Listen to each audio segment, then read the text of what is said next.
Hey everybody, welcome back to another many years late army book review. We're going to do Demons this week, and next week we will do Dark Elves. But for now, 9 years late, Demons of Chaos. Now, a few things I want to point out before we get into the review. I'm going to review this book here within the confines of 8th edition and not any tournament comp systems, because once you add a tournament comp system, it changes a lot of what you think about these army books as a whole. Now, if you don't know what that is, it doesn't matter. You don't need to know. They're a thing of the past, unfortunately or fortunately. It's hard to say. And I'm going to review this from a competitive standpoint. And what that means different things to different people. So when I say competitive, I'm saying two people trying to play a game. You play a game to have fun, but both are going to try to win. Both are going to make a strong list. You typically don't do the crazy OP things, but you just do everything that's really good, really strong. So if I say something, this is not that good, X is better, Y is just not as efficient, doesn't mean Y is bad. Everything is worth buying and using and playing and gaming. I'm just, this is a review, so we just try to point out what I think is the best. And that's also another thing you need to point out too. It's also always going to be skewed to what I think is the best and my style of play, which varies from person to person, right? And another thing to point out with this book here is if you are getting into Warhammer Fantasy, most of this stuff is still available to buy on Games Workshop, brand new. I mean, finding old models is getting harder and harder and more expensive, but this line is pretty much fully available. You just gotta buy yourself some square bases on eBay or something, and you're good to go. So let's go ahead and talk about the special rules of this book. We have four kinds of demons. Now, if you know much about the lore about Warhammer, the universe has four major chaos gods: Khorne, Tzeentch, Nurgle, and Slaanesh. And every demon in this book pretty much is aligned to one of those four. There's, I think, one exception or two. Well, we'll get there. We'll get there. So if you're a Khorne demon, you're gonna have the mark of Khorne and so on and so on. So Khorne demons hate Slaanesh demons. Sure, why not? Oh, and Tzeentch hates Nurgle. Nurgle hates them. Like, there's a couple of pairings of rivalries. But for Khorne, you're gonna have +1 strength on the charge. He's the martial demon. Tzeentch gets you the ability to reroll ones for your ward saves and ones for channeling dice. And Nurgle gives you a -1 to hit in close combat. So good. And then Slaanesh gives you armor piercing, which is actually quite good. And then there's like demonic gifts and stuff, and we're going to get to those as an extra type of magic item, basically. Now we have special rules, demonic being one, all your attacks count as magical. You're going to gain a 5-up invulnerable save, and then you're going to gain the demonic instability rule. This is across the board, pretty much everything. So to do a demonic instability test, demons do these instead of break tests. Break tests is how just about every the game breaks from combat except for undead. Demons a little bit different. So you're gonna, after combat, you're gonna go ahead and calculate what, if the demon's lost, what you lost by, and modify your leadership by that amount. Never lower than 1. So that can actually be really helpful. So if you lost combat by 3 and your demons are leadership 7, you reduce their leadership by 3, roll 2d6, and whichever the total of the 2d6, for every point higher than leadership, one demon blinks out of his existence. So it is kind of, it is better than unstable that undead have. Because undead, you can lose combat by like 20, and then 20 more will crumble. This only modifies your leadership, which can be modified lower than 1, and stubborn and steadfast will take part of demonic instability. So you can be steadfast and not have your leadership modified. Another really cool rule: there's, if you roll double ones or double sixes on that instability test, that not break test, if you roll double ones, the whole unit. Wait, is it returns? You roll double ones, reality blinks. All wounds suffered by the unit in this close combat phase, including any wounds suffered by characters that joined it, are restored. Just put them all back up there. Now, if you roll double sixes, whole unit is wiped out and destroyed. I actually had that happen to me in a game very recently. That was really cool. Now, we also have the Reign of Chaos table. So when you roll for your Winds of Magic, in the magic phase, you do your normal Winds of Magic with those dice. But whatever the total is on those 2 dice, you consult their chart in every magic phase. It's called the Reign of Chaos table. It varies from punishing to really good to mostly mediocre. So I will cover all the different options they get better as you go up. If you roll double ones, all units with the demonic instability rule, friend and foe, so you're both playing demons. If both players are playing demons, it's kind of a cool fight because this Reign of Chaos table kind of applies to all units almost all the time. Okay, sorry. Anyways, double ones. All units with the demonic instability special rule, friend and foe, must take a demonic instability test on their unmodified leadership. That's actually not that bad, but you know, you can lose some models in your own magic phase. If you roll a 3 total, you get punished by the gods. Select one character with a demonic instability special rule, friend or foe. If there are no characters with demonic instability, you just ignore it. The character must immediately take a leadership test, losing 1 wound with no saves of any kind allowed for each point it is failed by. So if you roll double ones, every unit is going to take a test. And if you roll 3, you're going to pick one character at random. And they're going to take a leadership test or demonic instability test. Chaotic Ebb is actually the scariest one. All, what do they call it? All demonic auras? All models with the demonic instability special rule, friend or foe, suffer -1 penalty to their ward saves, which therefore normally be reduced to a 6+ until your next wounds of magic phase. So having all demons lose an invuln because you rolled a 4, that to me is the scariest one. Going from a 5 to 6 up is kind of huge. Okay, next we have Storm of Fire, Rot Glorious Rot. If you roll 7, okay, I'm going to go first. If you roll 7 on the Winds of Magic dice, the Eye of the Storm, nothing happens. That being said, 5 is Storm of Fire, 6 is Rot Glorious Rot, 8 is the Dark Prince Thirst, and then 9 is Khorne's Wrath. I'm not going to go over exactly what all these do, but they're tied to a specific god. For example, the first one, Storm of Fire, if you roll a 5, you roll a d6 for each friendly unit that contains Mark of Nurgle, and all unengaged enemy units. If you roll a 6, which means this almost never happens, you place a small round template centered on the unit and then it scatters. Doing a strength 4 hit. I think it's also poison. No, it's flaming attack. Rot Glorious Rot is you roll for all unengaged Tzeentch and all enemy units. On a 6, they take d6 strength 3. D6 plus 3, strength 3 hits. No armor saves allowed. The Dark Prince Thirst, you roll a d6 for all Khorne units and all enemy units. And on a 6, you take a leadership test on 3d6, suffering wound with no armor saves allowed for every point you exceed their leadership. And then Khorne's Wrath, you roll a d6 for every Slaanesh unit and all enemy units. And on a 6, you place a small round template directly over that unit. It then scatters 3d6. And then resolve it like a stone thrower. So strength 9 under the whole, strength 3 for the blast. Now, those are boring because honestly, there's so many times we're just rolling them constantly and there just aren't any 6s, or the thing scatters off and does nothing. So those 4 are the least. So they're the most impactful. They're the funniest when they happen. They're the most fun when they happen. They just don't happen that often.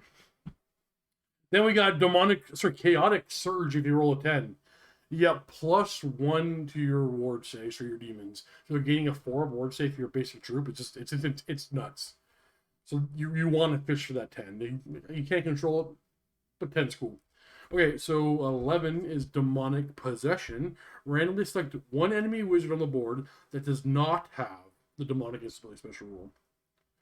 The selected wizard must pass a leadership test or removed as a casualty with no saves of any kind allowed. Where is it? If the leadership has failed, then before removing the wizard, place a Herald of Khorne, Tzeentch, Nurgle, or Slaanesh, your choice, demon's player's choice, within 6 of the slain model. So you just turn him into a demon. That one's really cool. And then if you roll boxcars, roll 12, you get to it's called Summon from Beyond. You get to place a new unit of 2d6 plus 3, either Bloodletters, Pink Horrors, Plague Bears, or Demonettes, we'll go over those later, on the table. More than 1 inch away from enemy units. That one's also really good as well. It can really help you turn the tides of a game.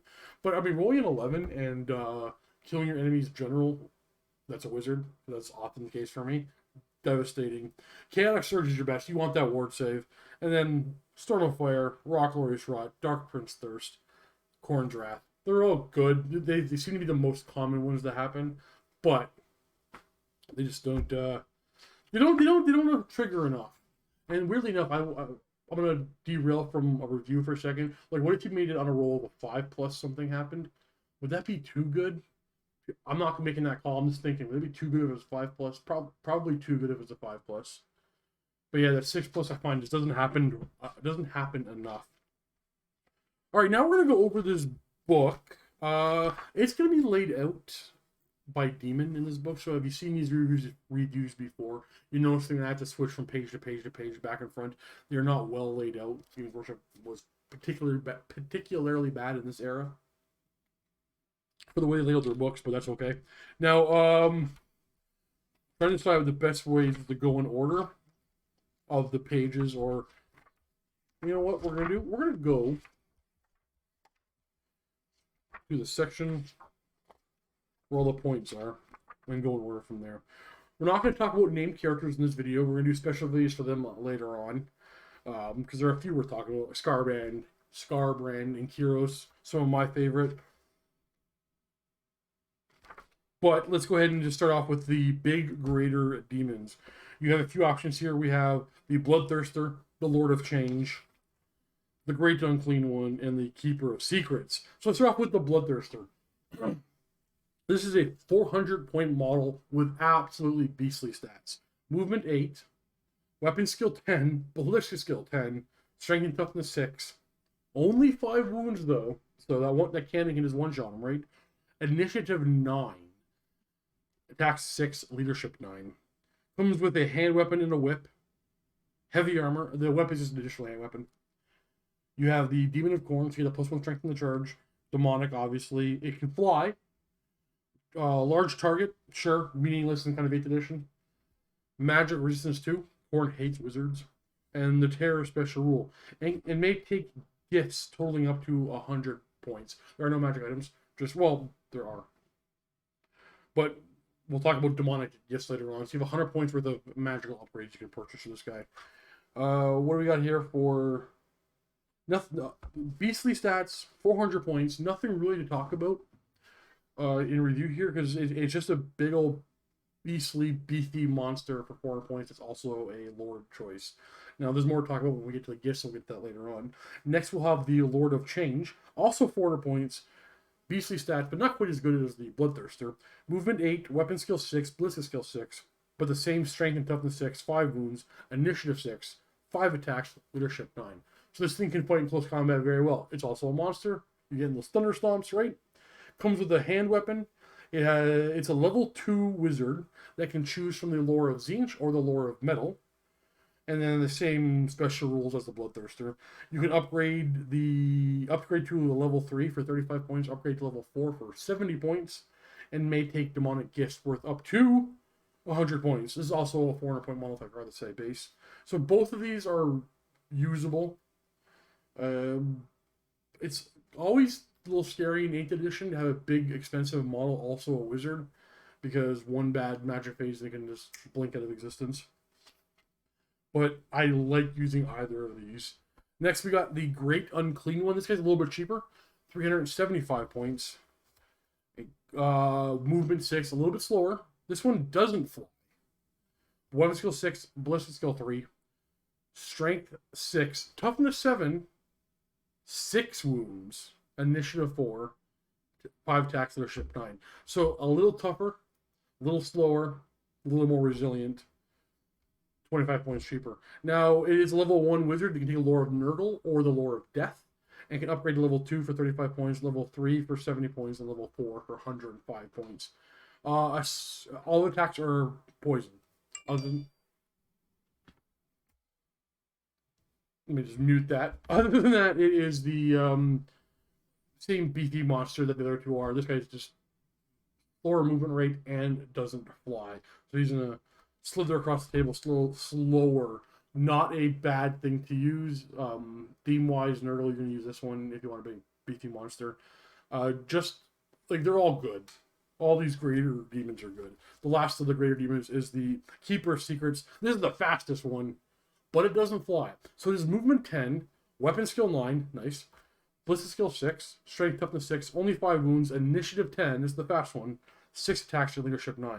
It's a level 1 wizard that can use the lore of Slaanesh, or Shadow, and can upgrade level 2, 3, 4 for the same points as the Nerdle guy.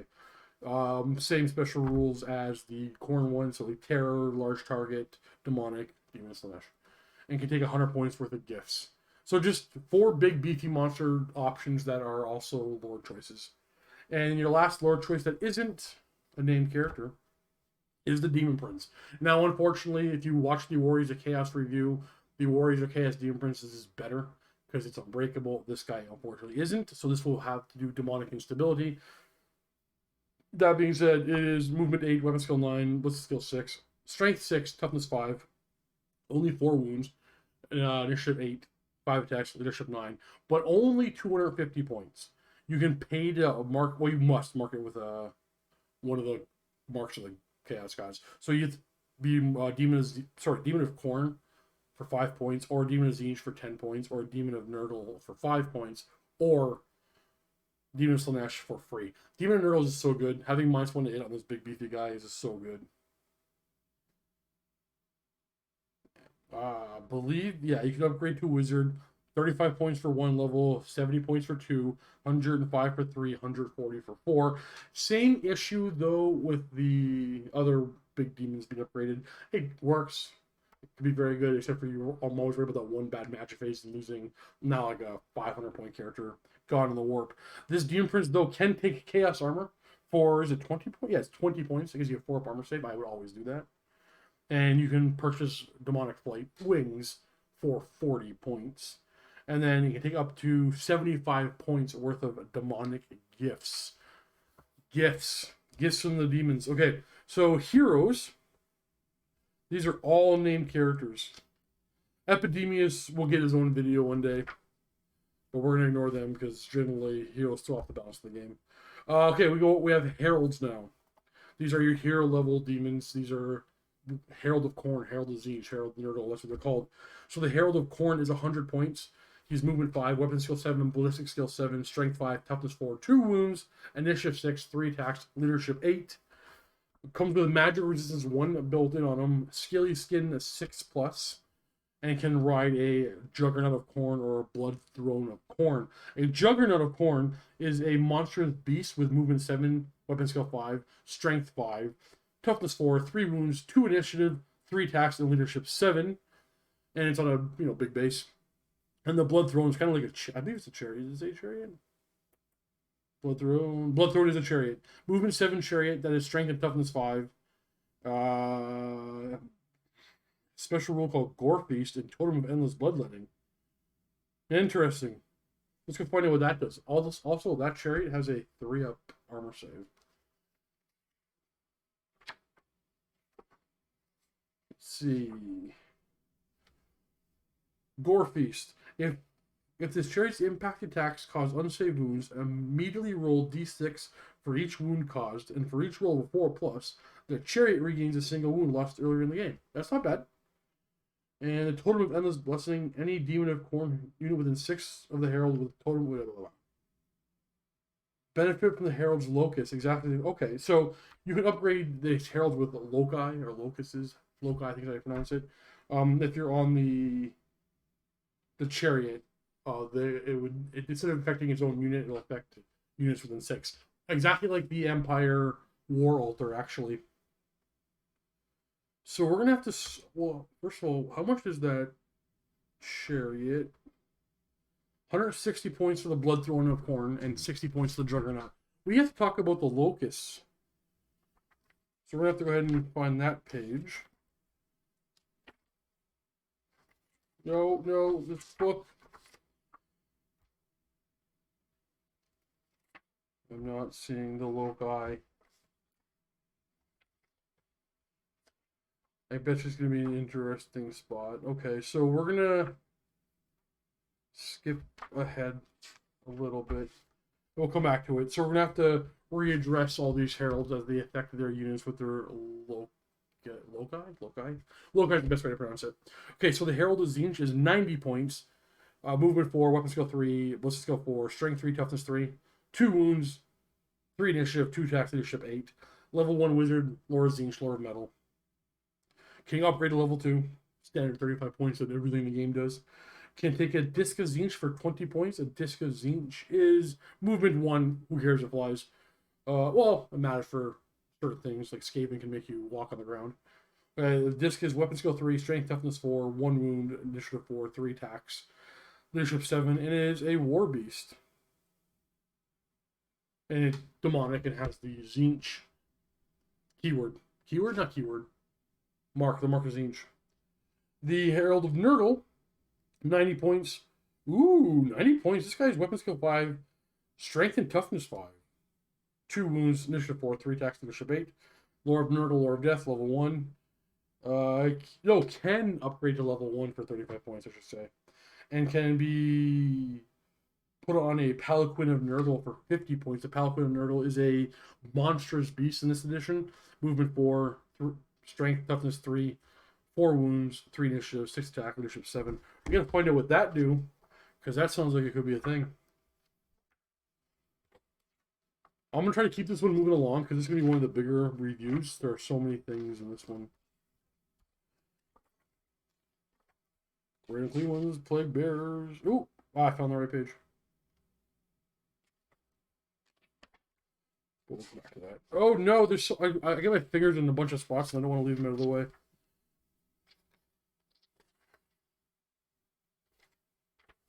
In case you haven't noticed that none of these videos have any editing.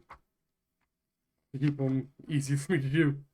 Here you go, Plague Bearers and Earls. It doesn't say. Where's my chariot? Or my palanquin? Rating thing, one Plague Bearer. Oh, obviously it's nerdlings and palanquins. I haven't gone to the nerdlings and palanquins section. That's it. There's nothing. There's no special rules. I see how you can easily miss that. It's just hidden in the corner on page 47.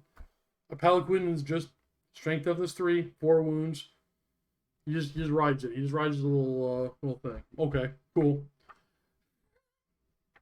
Kind of hoping there'd be something more there. It doesn't seem interesting. How many points are you paying for that? Palanquin, I don't even pronounce it. It's 50 points for a few extra wounds. Okay. The last one is the Herald of Slanesh.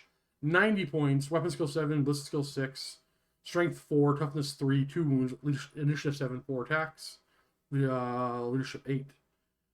Upgrade, you can upgrade to level 1 for 35 points. You can take a Steeded Slanesh. A Steeded Slanesh is those big snaky walker thingies. Movement 10. They're moving 10 horses with initiative 5. Ooh, and their tongues are their poison attacks. How many points are you paying for that? A Steeded Slanesh is 25 points. That's kind of expensive. You can be mounted on a Seeker Chariot or Exalter Seeker Chariot. We'll go over those later on. And then their locusts. Okay, so I found out what the locusts are. So we're going to go to the corn one first. We'll talk about the locusts you can upgrade for these characters.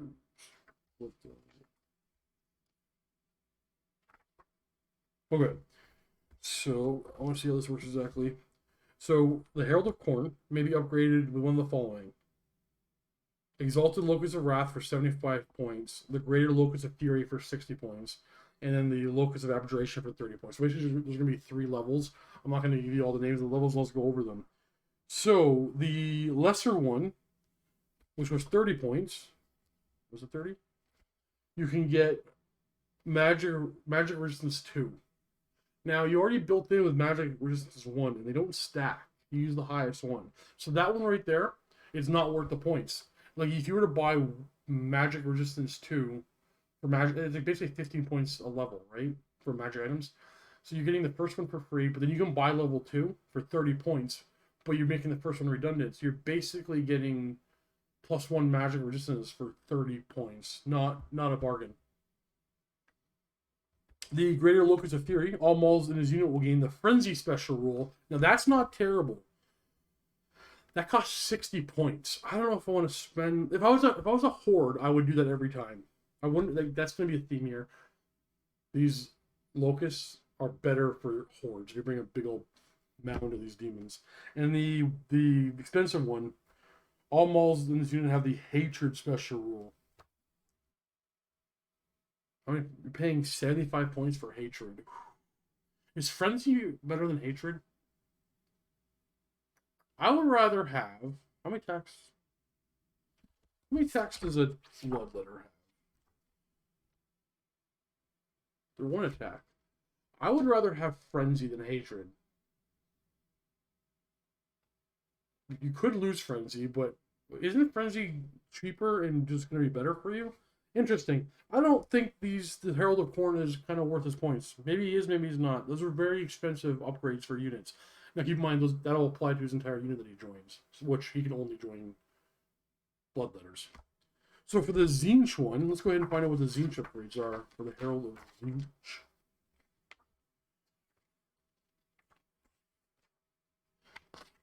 The artwork in this book, I find it to be the weakest one. I don't like the style. Hey, come on. Can't shoot. There we go. Okay.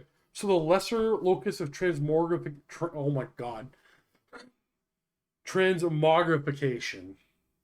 When a model with the blue horror special rule is in a unit is slain, plays D3 plus 1 blue horror counters instead of 2.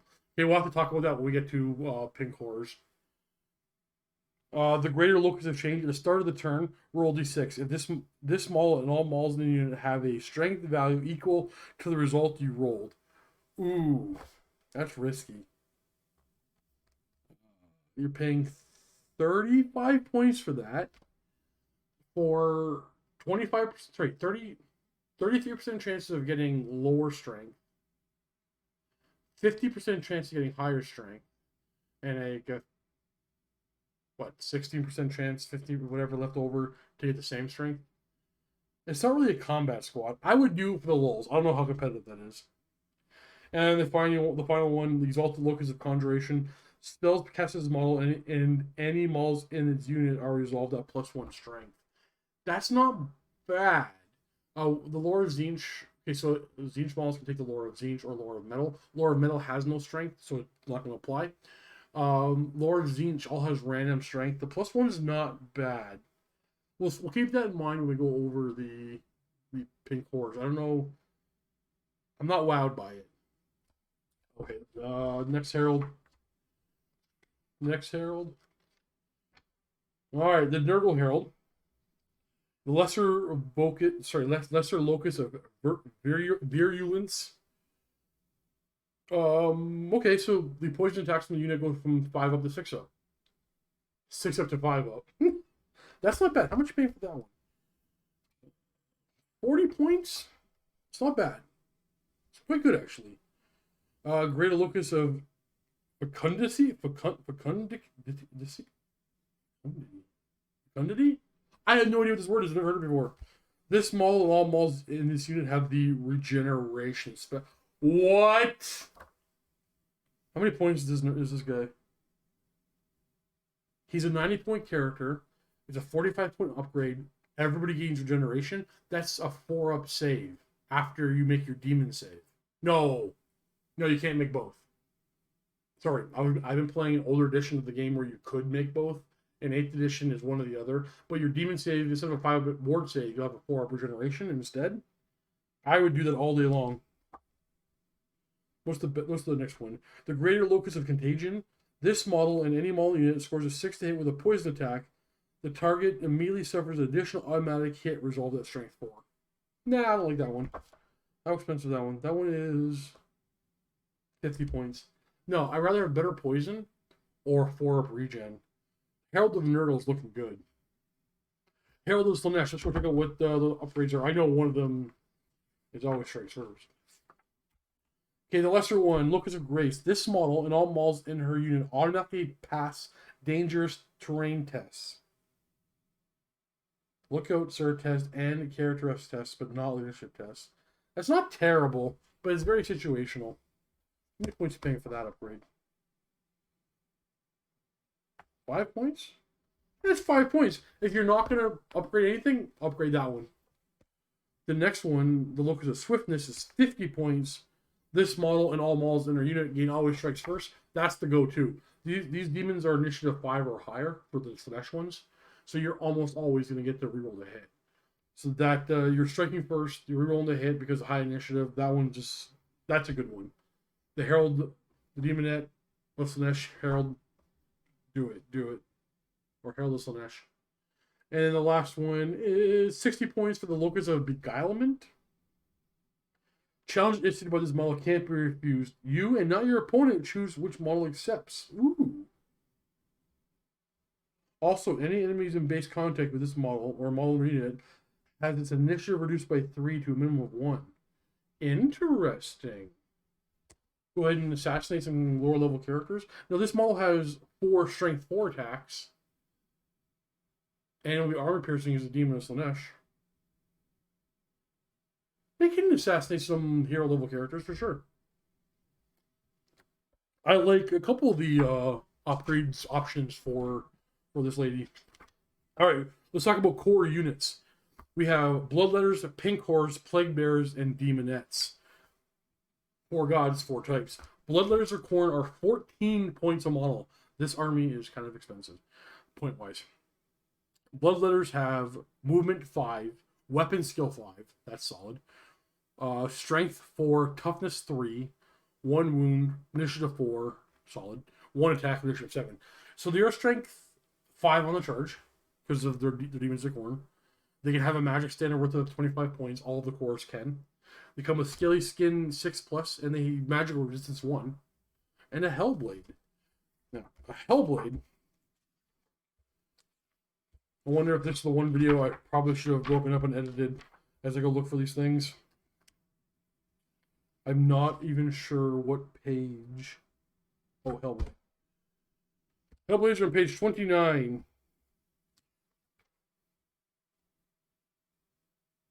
Really?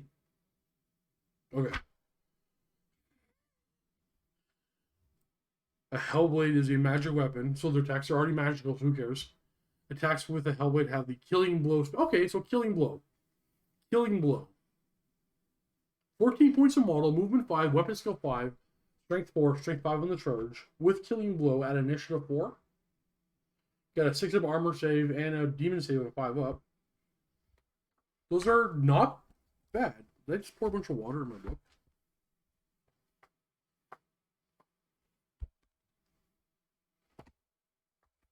Pink Horrors of Tzeentch are 13 points a model. They are movement 4, weapon skill 3, strength toughness 3, 1 wound, initiative 3, 1 attack, leadership 7. They're human stats.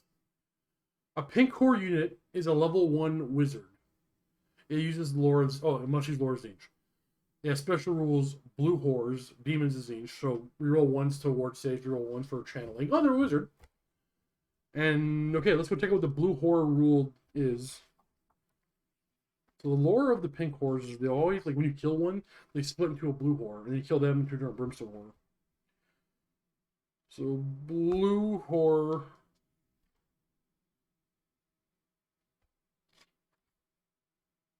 Blue horror, okay. When a model with this special rule is slain in combat, do not remove. Wait, not remove the result of the model. Okay, so only slain in combat. Okay. Place 2 counters next to the unit. After attacks have been made, but before the combat result is calculated, choose 1 enemy unit in base contact with that unit and roll a number of d6 equal to the number of counters. Even if the pink horror unit has been wiped out.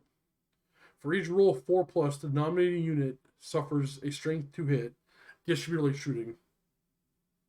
Any unsaved wound counts for combat result. The counter is then removed. Okay, so they took the lore and the fluff of it all out of the game. So basically, when you kill a pink horror, sorry, Minozachi, it splits into a blue horror, a little tiny, smaller version of them that can still hit you. They just turn into a weird counter system. It's not terrible. So I don't really care about that blue horror special rule. I'm looking at a 13-point infantry model with a demon save, and it's also a level 1 wizard. I'm not seeing it. I don't really like them. Plague Bearers are next, however. They are 13 points a model. They are movement 4, weapon skill 3, strength and toughness 4, 1 wound, initiative 2, 1 attack, leadership 7. They are Mark of Nurgle, so they're -1 hit in melee. They have Plague Swords. Plague Swords are pretty positive. They're just poison. Let me confirm that. Yeah, just poison. 13 points a model. What can I say? 13 points a model, strength and toughness 4. You can put a Herald in there, give them regeneration 4+. This is your powerhouse. Like the Bloodletter unit, a horde of them can just like munch things up in close combat, but Plague Bears can do the same. Poison, Strength 4, it's enough to do work, but it's Toughness 4. It's got a Demon save. It can have a regeneration if you want, and it's -1 in close combat. This is your powerhouse core unit in the book. And then finally, we have Demons of Slanesh. Sorry, Demonettes of Slanesh. They're only 11 points a model. They're the cheapest. They're movement 6. They're the fastest. Weapon skill 5. Strength toughness 3. 1 wound. Initiative 5. 2 attacks. Leadership 7. Okay, you put a Herald in there. Make them always strikes first. Reroll the hit. They'll get work done if they're a horde. But I think the powerhouse ranking of these core troops are Nurgle, Khorne, Slanesh, Tzeentch. Slanesh and Khorne have their uses. But Nurgle, the -1 to hit is so good. Toughness 4 is so good. Special, we have a lot. We got Blood Crushers of Khorne at 65 points a model. These are monstrous infantry. So they have their Bloodletters riding Juggernauts of Khorne. We've already talked about the stats of both of those.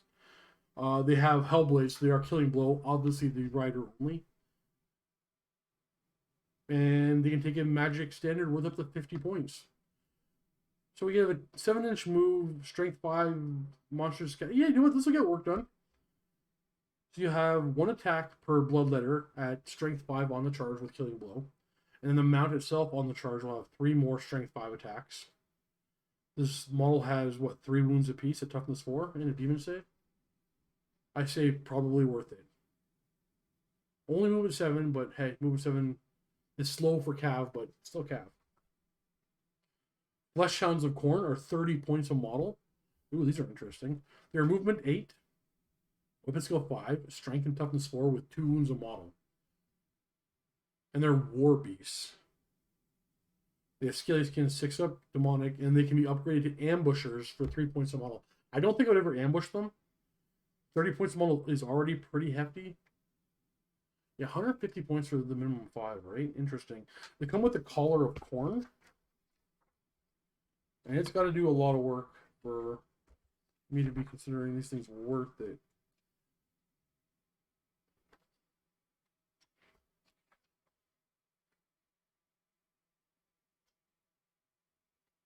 Color Khorne, here we go. Ooh, Magic Resistance 3. 30 points a model, eh? 8-inch move, though. Do I like it? I do. I do. Okay. 8-inch move, 2 wounds apiece, a toughness 4, and an invuln save. This is, I would use them like I would use my fast cav. They're not fast cav, they're war beasts, but I would use them like that, run up the flanks, and go after flank charges or war machines and chaff killers. They're a little expensive on points, but that's kind of the theme of this book. Flamers of Tzeentch are next. They're 40 points a model. They are infantry. They are movement 6, ballistic skill 4, strength and toughness 4, 2 wounds each, 2 attacks each. The skirmish, we have the Warp Flame special rule. They're basically shooters. Let's go find the page for them.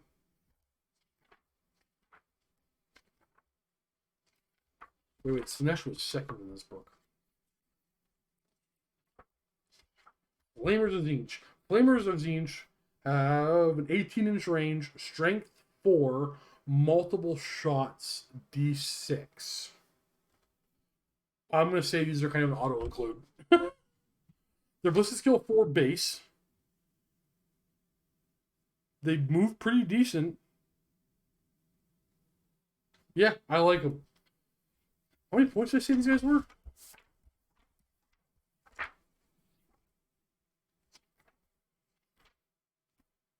Flamers are 40 points each. They're 3 to 6 in a squad. I think a min squad will do what you need to do. But like the amount of firepower from a full squad, that could be scary. They have the Warp Flame special rule. Keep that in mind. I'll explain that in greater detail when I get to the lore of Tzeentch. But basically, the Warp Flame, I hate the rule. It's just bad. In my opinion. Screamers of Tzeentch for 40 points a model. They are movement 1. They fly. Strength toughness 4, 2 wounds. Initiative 4, 3 attacks per model. They have the Lamprey, Bite, and Slashing attacks special rule.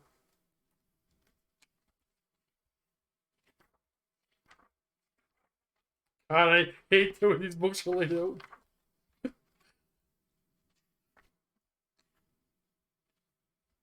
Okay, Lamprey Bite. When doing melee attacks against large targets, they have multiple wounds D3. That's pretty cool. They just like take chunks out of the big monsters. Flashing attack, screamers only. If a unit of screamers moves over one or more unengaged enemy units in the remaining moves subphase, choose one of these units to suffer D3 strength 4 attacks per screamer. These attacks hit on a 4 plus and treated like shooting attacks. I like screamers. Why have I not used screamers before? I said there were 40 points, right? Yeah, these things seem to be forget the flesh hounds. Screamers is inch, man. 40 points. Toughness 4, 2 wounds, demon save. They're gonna get worked on whatever the munch, and they can just fly over chaff and do damage as they get ready to charge next turn. I like it. Nurglings, you have 2 to 12 bases. They're 40 points apiece. They're just scouts. Okay. Okay, so they're a swarm with strength toughness 3, 4 wounds, 4 attacks. -1 hit in melee because they're demon, right? They're Nurgle's demons of Nurgle. Scout is placed afterwards. I don't know how useful that is. You know what? Comment below if you think Nurglings are worthwhile for demons in 8th edition. I'm not seeing it, but maybe I'm missing something. Beasts of Nurgle are fantastic. They're 60 points a model. Their unit size 1 plus. They have the Attention Seeker special rule. Their poison attacks. Their attacks are random d6. They have regeneration built in and slime trail. So their movement 6, weapon skill 3, strength 4, toughness 5, 4 wounds, initiative 2. They are little mini monsters.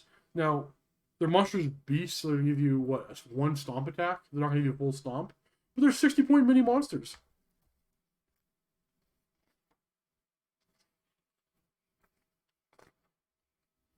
The Attention Seeker special rule is they can issue and accept challenges as if they're champions.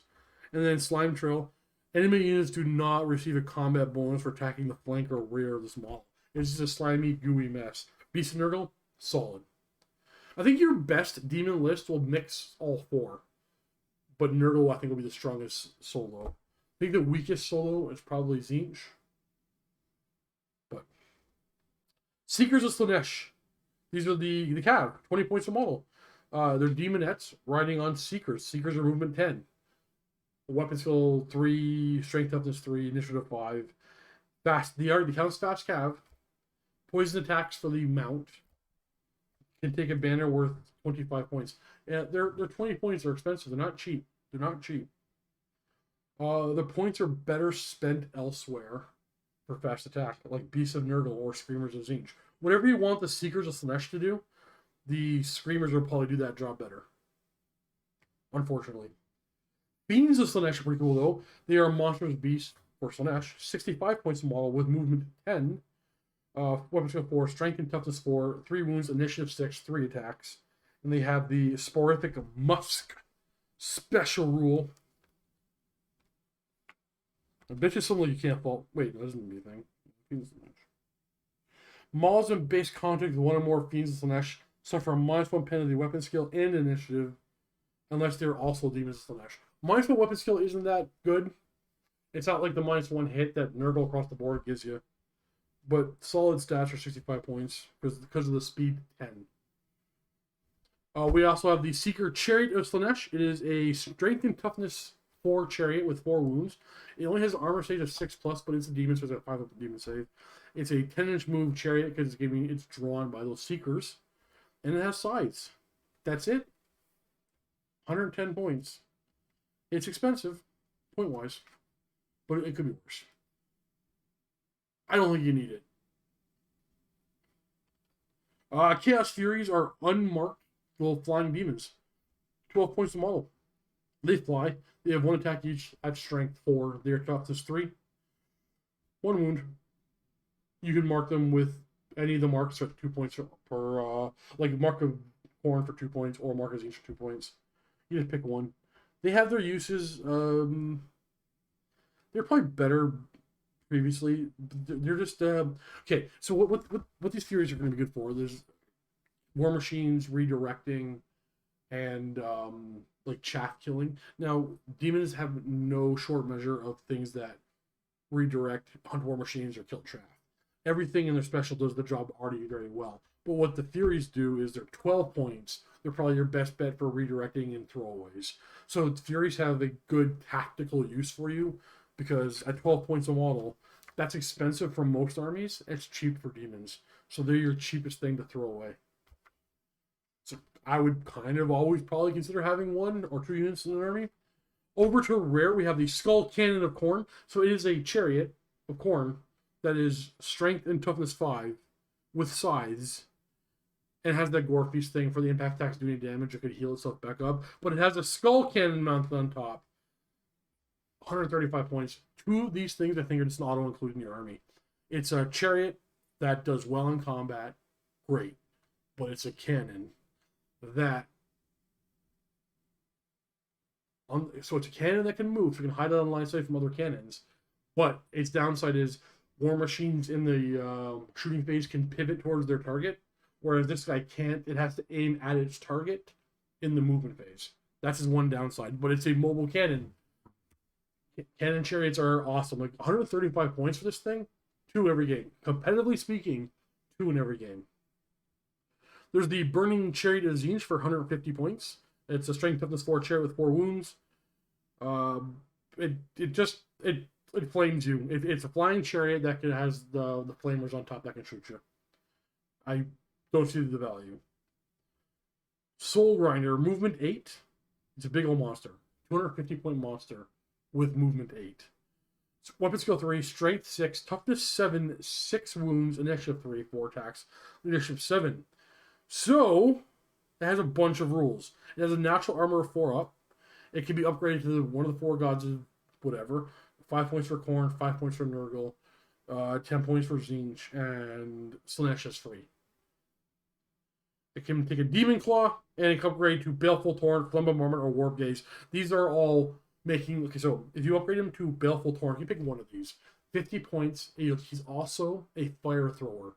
Super good. The Flame Bombardment, 50 points. He's also a Stone Thrower. Super good. Warp Gaze for 55 points. He's also a Bolt Thrower. That one seems way overcosted. I've done Flame Bombardment numerous times. It does very, very well. I recently tried Baleful Torrent once. He died before he even fired it. But I think Baleful Torrent might be the way I would go in the future. Making this a 300-point monster with a Fire Thrower. Go nuts. Go nuts. Now, we've got some more special rules. I'm going to find those for you. Okay, it has Caught by Iron Claw. It has a big Iron Claw on the one hand. Immediately before the Soul Grinder makes its attacks, nominate 1 model in base contact with the Soul Grinder.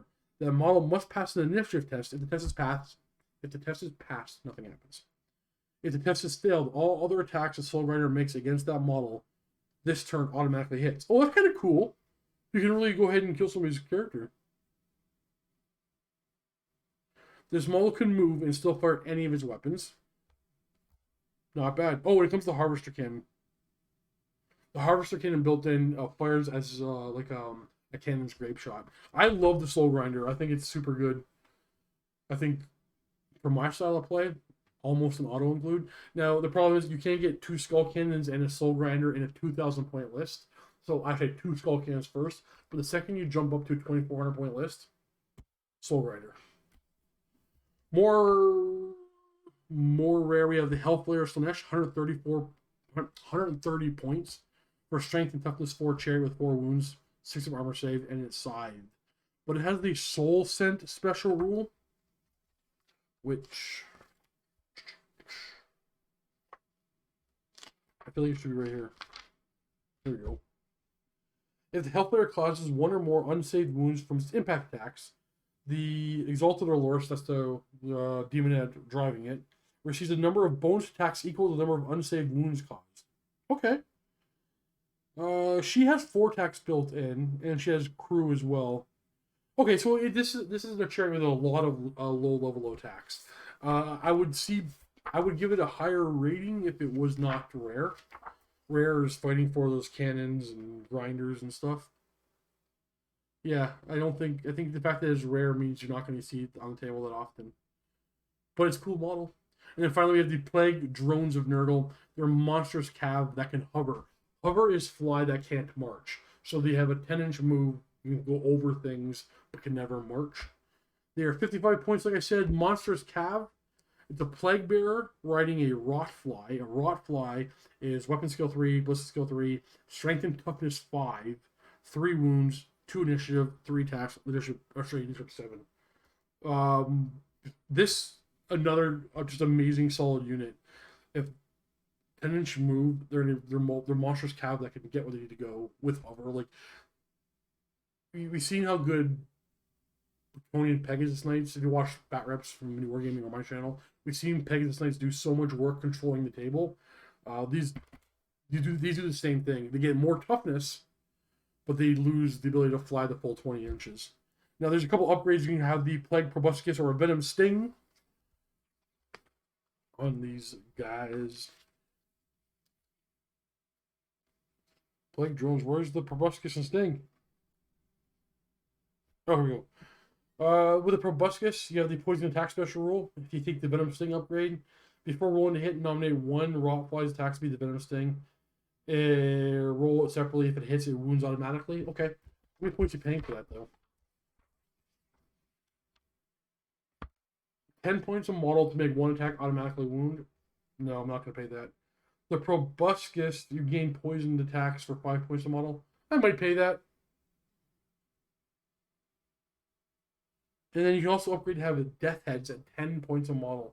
Death Heads are a 12-inch ranged shooting attack that's strength 4, multiple wounds D3, and is poisoned. They're ballistic skill 3, though. So you're always going to be over half range. And you're always going to move. You're hitting on 6s, but they're poisoned. It's probably not terrible.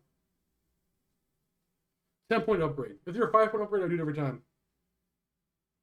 I'd play around with that. I think Plague Drones, solid models, upgrades, play them or don't, whatever. But just on their own, they're solid. Man, toughness 5. Most things in the game are winning on a 6. Okay, so let's go ahead and talk about... Oh, there's still actually quite a bit. Once I find the page with all the gifts and magic. Okay. We're going to talk about Lore of Tzeentch first. I find this to be very disappointing, unfortunately. Because Tzeentch is the wizard demon. Okay. The Fires that Change is the lore attribute. When the demon casts a spell from the Lore of Tzeentch and causes 1 or more unsaved wounds, choose a unit of pink horrors or screamers within 12 of the caster. And then roll a d6 for each wound caused by the spell. If the unit is pink horrors, add 1 mob to the unit for each 4, 5, or 6 rolled. If it's a screamer, add 1 for every 6 rolled. Mauls are added 1 at a time to the back rank, blah blah blah. So you do damage to the enemy, you add more mauls to your units nearby. That's actually a pretty solid lore attribute, especially with the Lore of Tzeentch. It's all about doing little bits of damage. So yes, that's a pretty good lore attribute. Now the spells, the signature spell is called the Blue Fire of Tzeentch. It is casting on a 5+. It's a magic missile with a range of 24. It causes D6 strength D6 hits with the Warflame special rule. You extend the range to 48, make it 8 to cast. Solid signature spell. I love the randomness of it. Warflame special rule is if you at the end of a phase, if a unit suffered 1 or more unsaved wounds from attack from this special rule, take a toughness test. If the test is failed, the unit immediately suffers D3 more wounds with no armor saves allowed. That is really, really good. If the test is passed, that unit then gains a 6-up regeneration. And then it stacks your regeneration. So if you can keep hitting the same unit over and over again, you end up giving your opponent better and better regeneration if they keep passing their toughness tests. And the weird thing is, all these flame spells of Tzeentch aren't flaming. So if you hit a unit with a spell 1 turn, they take some damage, they do a toughness test, they pass, the next turn they're going to be able to shrug it off with regeneration and then do another toughness test and make a better regeneration. It's very disappointing. The Warp Flame special rule, the fact that it can give your opponent regeneration, is just it's a huge loss, a huge negative to Lore Zinch. That being said, let's just keep on going. Treason of Zinch, casting value of 7, is a hex with a range of 24. The target must use the lowest leadership in a unit, and it cannot benefit from inspiring presence or hold your ground. You send the range to 48 for 10 plus to cast. That's situationally good. Pink Fire Zinch, direct damage with casting value of 8. Place a teardrop template with its narrow end touching the front of the wizard base and its large end aimed at the target. Roll the artillery die. It moves forward. All models under the template suffer strength D6 hit with a Warp Flame special rule. You get close, if you get close on the flank, like say you're a wizard on a disc, that can destroy a unit. Flap the flank of a horde. That teardrop is just going to cover so many models. Again, good spell. Only downside, it's a random strength. It can be strength 6. It can be strength 1. Whatever. Roll a bunch of dice. It's going to be a good spell. It just hands out Warp Flame. I'll stop mentioning that, but otherwise, solid spell. Bolt of Change, casting value 8, magic missile with a range of 24. It inflicts a single strength D6 plus 4, multiple wounds D3 Warp Flame attack. So it's like it can be anywhere from 5 to 10 strength. One attack that does D3 wounds. Casting value 8, not bad. Glean Magic. It is a direct damage with the casting value of 8 with an 18-inch range. The caster and the target both roll a d6 and add their wizard level to the score. If the target is higher than the caster, nothing happens. Otherwise, the target suffers a strength 3 hit with the Warp Flame special rule, and it loses 1 wizard level to a minimum of 0 and forgets 1 randomly determined spell. If the caster does not already know the spell, he immediately gains it and can cast it just like any other spell. When casting a stolen spell, always substitute the lore attribute with the lore Zinch, the Zinch's lore attribute. So that's kind of cool. So you target a wizard, they lose the level, you steal one of their spells. It could be an amazing spell. Whatever, who cares? You stole the spell, you use their spell against them, and the stolen spell will gain the Fires of Change lore attribute. How useful is it? Whatever, situational, hilarious. Zinch's Firestorm is a 13 to cast direct damage. Place a small round template anywhere within 30, and then scatters d6. The wizard can create a larger version on a 16 plus. It scatters 2d6 and a d6. Oh, sorry. Every model takes a hit at strength of d6. Infernal Gateway, 16 plus to cast. It is a 24-inch range direct damage. The target suffers 2d6 strength, 2d6 hits. If you roll 11 or 12, it becomes strength 10 and 3d6 hits. You know what? For a big spell, that was not that scary, but I like the rest of the spells for just damage, except for the Warp Flame special rule. That's the only downside Warp Flame. Other than that, it is a modified lore of fire. Alright, Lore of Nurgle. The Children of Nurgle lore attribute. When a demon casts a spell from the Lore of Nurgle that causes 1 or more unsaved wounds, you know what? It's exactly the same lore attribute as the Zinch one, except for its Plague Bearers and on a 6, Nurgling's going to get a wound back, or a new model back. So you just bring Plague Bearers back on a... Ooh! It's a 5-6 for Plague Bearers. It's not a 4-5-6. So it's a slightly weakened version of the Lore Zinch one. Okay, Stream of Corruption is the signature spell. It's a direct damage, casting 7. It's a teardrop you place in base contact with the wizard. All models on the template must pass a toughness test or suffer a wound with no armor saves allowed. Not bad. Gotta be close, but a lot of Nurgle wants to be close. Miasma of Pestilence is a casting 5 augment with a range of 18. Until the caster's next magic phase, all enemy units in base contact with the target unit reduce their weapon skill and initiative by 1. The wizard can choose to have 1 or more powerful... Wait. The wizard can choose to cast a more powerful version of the spell and reduce weapon skill initiative by D3, casting value of 10. Okay. That is so amazingly good because you're -1 to hit. if you can get their weapon skill down to your weapon skill 3 if you're plague bearers, if you get their weapon skill down to 1, they're hitting you on 6s. It's just so any unit that's okay. So your weapon skill 3, L's hit you on 3s. Well, they're hitting you on 4s because you're -1 to hit. Well, if you get Miasma of Pestilence on them and get them hitting you on, say, like, drop their weapon skill down even 1, make an weapon skill 3. Now they're hitting you on 4s. 5s gives you -1 to hit. That spell is so powerful. Miasma of Pestilence is the best one, I think. If you just want to go big old hordes of plague bearers. Okay, Blades of Putrefaction is a augment with a range of 12 that casts on an 8. You hands out poison attacks. If you already have poison attacks, your poison attacks work on a 5 or 6. Not terrible.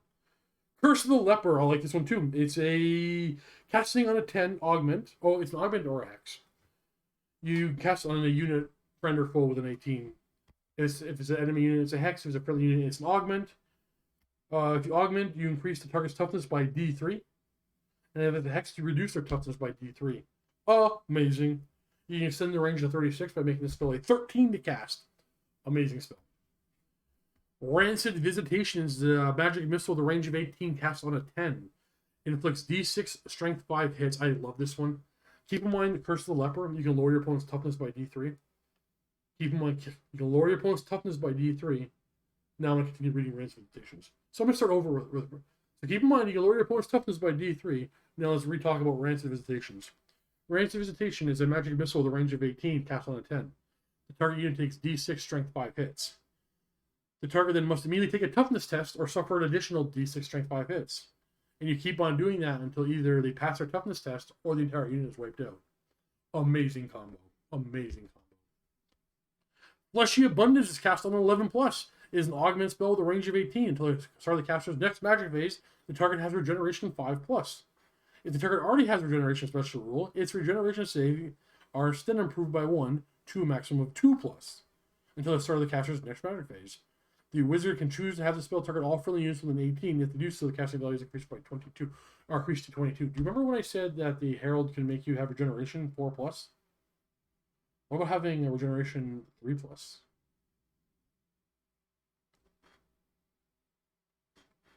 Plague Wind cast on 15 is remains in play Magical Vortex. Plays a small round template. It's a vortex. You know how vortex works. If you get hit by it, you take a toughness. Okay, at Maul's hit by it, take a toughness test or suffer an automatic wound with no armor saves allowed. You can make it 25. Your standard vortex. Okay, so Lord of Nurgle, aces, combos, buffs, nerfs, the big old damaging plague wind spell. I mean, it's everybody's got that spell, but defensive stuff. Often, I love the Lord. Like this book is Nurgle. The lore of Slaanesh. Okay. The exact same lore attribute that Nurgle has, but for Slaanesh. So on a 5 plus, you gain a Demonette back. On a 6, it's for Fiends. Okay, Lash of Slaanesh is the signature spell. It's a direct damage with a range of 24. You create a 24-inch straight line. Maul underneath that line. Take a strength 3 hit with armor piercing special roll. That's the signature spell. It's not terrible. It's not great. Acquiescence is a hex with a range of 24. It's cast on the 6. Target gains always strikes last and random movement D6. You can extend the range to 48 by casting a 9 plus. That spell is amazing. If you have random movement D6, you can't charge. You get to move D6 inches. It is such a good control spell. It's insane. Pavane of Slaanesh is a direct damage with a casting value 7 with a range of 24. Target a single enemy model, even a character. It must pass a leadership test on 3d6, or suffer a wound with no armor saves allowed. You can extend the range of 48, increase it to 10 to cast. It's not bad. It takes a couple of turns to kill a character, though. Hysterical Frenzy is a augment or a hex spell, depending on who you cast it on, friend or foe, with a range of 24, cast on an 8. It remains in play. If you cast on an enemy unit, okay, but they do the exact same thing. For the duration of this spell, the target gains the Frenzy special rule. It is not lost if they're defeated in combat. If the target unit already has the Frenzy special rule, it gains +2 attacks instead of just +1. For the duration of the spell, the target of the Hysterical Frenzy takes D6 strength 3 hits at the end of the caster's magic phases. I don't like it. I don't like anything about that spell. you cast Fringe on your opponent, they take a little bit of damage, and maybe they declare a bag charge or something. But you put on yourself to get a few more attacks, but you end up taking damage. I don't know. I just don't. I don't see its value, especially at casting value 8. Slicing Shards. It's a magic missile. The range of 24. Cast on a 10. Inflicts D6 Strength 4 hits with armor piercing special rule. The unit then must pass a leadership test and suffer a further D6 Strength 4 hits. And you keep on doing it until the unit's dead or they pass the leadership test. Phantasmagoria is a hex with a range of 24. It's cast on a 10. Until the start of the caster's next magic phase, the target must roll an additional D6 whenever it takes a leadership test, discarding the lowest result. The caster can choose to have the spell target all enemy units within 24, make a casting value 20. So, Slicing Shards, what if they have to do leadership test to take more hits? Leadership test, more hits. What if you have to do leadership test on 3d6, highest 2? Those combo off very well. Cacophonic Choir is a hex with a range of 12 and a cast on a 12. A target unit takes 2d6 wounds on a 4+ with no armor stage allowed. If at least one unsaved wound is caused, the target unit gains the Always Strikes Last and random movement d6. You can have you have the spell target all enemy units within 12, and in terms of 24-inch casting. Now you have to get really close to make this spell work. I don't like how close you have to get. I guess it can be overpowered if it was longer range, but if you get too close, because here's the thing about random movement: if you give random movement to your opponent, they can't charge, but they also get to, before they move, really pivot any which way they want. So if you get within 6 inches of the unit you catch, if you cast a spell on a unit and you're directly behind them, so you're in their rear arc, and say you're within 6 inches of them, and they gain random movement d6 because you did this to them, on their turn, they have to move around, takes any way they want, then roll the die. If they roll that 6, they end up charging right into you. So it has its downside. You have to be cognizant. You have to be very aware of what the random movement rules are when using that particular spell, because you end up getting too close. Like, just being 1 inch off their flank, they're guaranteed charging you. All right, we have 3 more pages left. We are not, we're doing good for time. So we have Demonic Gifts and Weapons of the Dark Gods and Hellforge artifacts. Okay, so I talked about those big greater demons being able to purchase gifts. 100 points worth. You know what? I believe. You know what? I played a game on this channel live. For me, it was last week, but I cheated because I just realized I spent more points on demonic gifts on a character than I'm actually allowed to.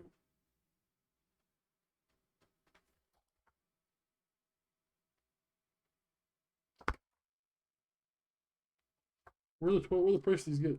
Yeah, I did. Okay, well, I cheated. But that's okay. So for all the rare demons, I take 100 points for them worth of gifts. So we'll start with the exalted gifts. This is really frustrating. So you pay 75 points, and that gives you the ability to roll on this chart. You can't pick. So if you buy a 75-point exalted gift, if you roll a 1, Aura of Disruption, any dispel attempt made by this model receives an extra free dispel dice. Next one is, whenever your spell is successfully cast by a wizard, roll d6. This demon regains a wound lost early in battle on a roll of 5+. Whenever a spell is miscast by a wizard, this demon then instead gets a wound back on a 4+. I don't want either one of those. Neither one of those are worth 75 points. And next, at the end of every close combat in which the demon causes 1 or more unsaved wounds, a unit of Chaos Furies is created. The unit consists of 1 Chaos Fury for every unsaved wound caused. The unit must be placed wholly within 6 of the demon and cannot be placed within 1 inches of other units or impassable terrain. If any models cannot be placed, is not enough room. They don't come on the table. They're destroyed. Okay, so 1, 2, or 3, not that useful. Extra Fury is cool, but 75 points to maybe get that one. The next ones are great, though. If you roll a 4, you get +2 toughness. If you roll a 5, you get +3 strength. I actually rolled a 6 in our game. I got this one. Oh, interesting.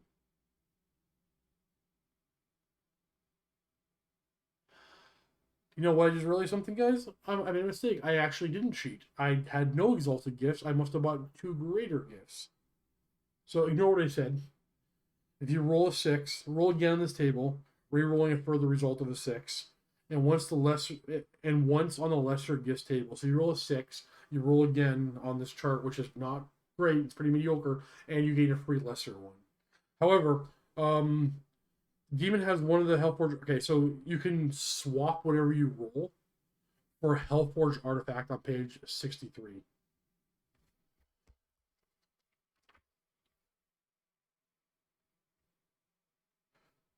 Oh, I'll do it separately. Okay, so the greater gifts, if you pay 50 points, you can buy 2 of these on the big boys. If you can swap them off for a greater gift. Sorry, you can swap if you don't like what you rolled in the chart. You can swap it off for a 50-point artifact that we're going to talk about later on. Axe of Corn, Demon's Age. We'll talk about those later. But either way, the greater gifts that are 50 points each. If you roll a 1, the demon can choose to lose D3. Yeah, this is the chart I rolled on. So I rolled this one and the other one. So the demon can choose to lose D3 wounds with no saves allowed at the start of any of your magic phases. If you do so, add D3 plus 1 dice to your power pool. Or you can get plus 1 wound. Or you can have your attacks ignore armor saves. At the end of the phase in which a demon causes 1 or more unsaved wounds in close combat, it regains a single lost wound. It's not bad. You get a 2+ armor save that can't be approved by any means. Not bad. Or plus 2 attacks. I had that one. So all of the 50-point ones are not bad, actually. I don't like the exalted gifts for 75 points, but the 50-point greater gifts, quite useful. I hate that you can't pick, though. And then lesser gifts are 25 points per roll. You can swap it off for a 25-point item. Okay, so skill and power. Whenever the demon slays one enemy character, it immediately increases 1 characteristic of your choice by 1 point. The demon's close combat attacks have the multiple wounds 2 special rule. Demon has impact D3 special rule. The demon has a 2 aboard save against the first wound it suffered in battle. The demon has a strength 2 breath weapon. Armor saves cannot be taken against this attack. Actually, that's pretty good. The demon has always strikes first. You know what? The lesser gifts are really good too. I hate that you can't choose, but they're kind of cool. Let's talk about the last weapons of the Dark Gods. Okay, we have the Blade of Blood. Attacks made with the Blade of Blood are a +1 strength and have the killing blow special rule. There's a corn weapon for you. The Axe of Corn. +3 attacks. Oh, the ruler receives +3 attacks if he's in base contact with 3 or more enemy models. So you have to be fighting small base stuff. There's the Plague Flail. +2 strength the first round of combat. Any character or monster that suffers 1 unsaved wound from the flail immediately must pass a toughness test or suffer another wound. Okay, cool. Wand of Whimsy. We got a Zinch thing here. Whenever a bear for the caster dispels a spell, roll a d6. The wand gains a charge on a 5+. The bear gains +1 strength and attacks per charge on the wand. That's not terrible. Bale Sword is a poison attack, multiple wounds, D3 sword. The Staff of Change. This is where it used to be. Any character or monster that suffers 1 or more unsaved wounds from the Staff of Change must immediately pass a toughness test or suffer additional D6 wounds with no armor saves allowed. If such a model loses the last wound from the Staff of Change, it explodes, and all models within D6 suffer a single strength 5 hit. It's kind of cool. The Wit Stealer Sword, we got a Slanesh weapon here. Any character or monster that suffers 1 or more unsaved wounds from the Wit Stealer Sword must immediately pass an initiative test or suffer another wound. Boo. Then the Lash of Despair. I actually like the Lash of Despair. It's just it's a range 12 shooting attack. Strength user. It's going to be strength 6 on the Keeper of Secrets. And it's multiple shots 2d6 on a Blitz skill 6 model. Whatever. Go nuts. I like it. And then finally, we have some artifacts here. The Portal Glyph. If your army contains the Portal Glyph, you can choose to keep a single unit in the Realm of Chaos instead of deploying it at the start of the game. The Portal Glyph can be placed in any of your remaining move subphases. If the bearer is slain, he immediately places the portaglyph before being removed as a casualty. In either case, place the counter or another suitable marker within 12 of the bearer, and then it scatters 3d6. Or it scatters 66 if he was slain before he dropped it. If the counter ends above the board or within one of impassable terrain, alter the scatter to minimize. Okay. Once the portaglyph has been placed, the unit in the realm of chaos may enter through the portaglyph during the remaining move subphase of any subsequent friendly turn. When the unit does so, place it facing any direction, provided that the unit has at least as many files as it has ranks. Okay. No models more than 12 from the counter, and the unit is not within one of other. Okay, is it good? Reinforcement. 8th edition doesn't need reinforcements. Reinforcements don't work in 8th edition. I mean, if I'm wrong about that opinion, comment below, but I see no value to this. Your models are just going to be better on the table than waiting to come on later on. I see no value in this whatsoever. The Rock of Inevitability. We'll call it the Thanos. Enchanted item, one use only. The bearer of Thanos can use at the end of any movement phase. Place a cursed bulwark, an obstacle 8 inches long, anywhere within 6 of the bearer. It cannot be placed on top of or within 1 of a unit, or be placed on a terrain feature other than a hill. At the end of each of your turns, roll d6. On a score of 1 to 3, nothing happens. On a score of 4 to 5, place a further cursed bulwark. On a score of 6, place a cursed tower. Interesting, you need to buy a lot of terrain.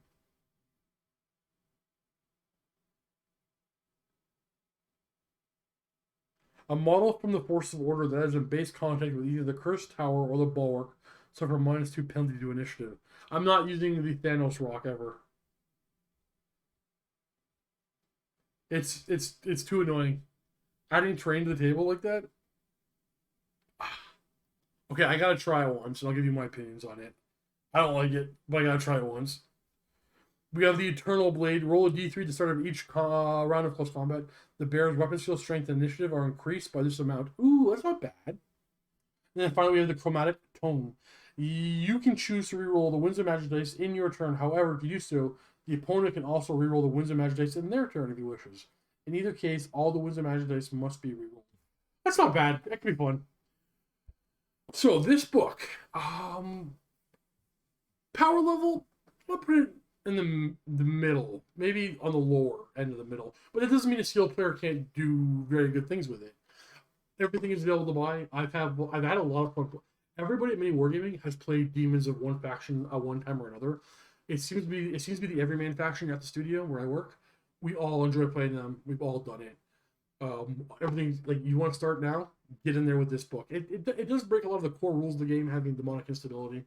The character demonic gift thing is kind of frustrating because this is the only army in the game where you can't pick your magic items and upgrades to your characters. So your general, if you can spend 400 or 500 points on your general, maybe even more, and you can't guarantee it for a board save, or a single cannon can just end the game, end it, and kill it right away. That is the biggest weakness of this army, I think. Other than that, it's a lot of fun. You can play up, you can play down, you can play theme. It can be 4 armies in one, but comboing them all together. One day I will build up a proper demon army on proper square bases and have everything. Because there's so many demons we can't use because they're on the round bases. In our studio, because we added everything rebased for Age of Sigmar. But I will rework on these again. It is a good army, a fun army. I can play up and play down. I got nothing bad to say about it other than Laura Zinch's Flamestorm. It's kind of frustrating, unfortunately. And I want to pick my magic items. All I want to do is guarantee a 4 board save on my general. That's it. Short of that, I love this book. Stay tuned for more. Dark Elves are going to be next week, and then we'll do some other stuff after that. But thanks for watching.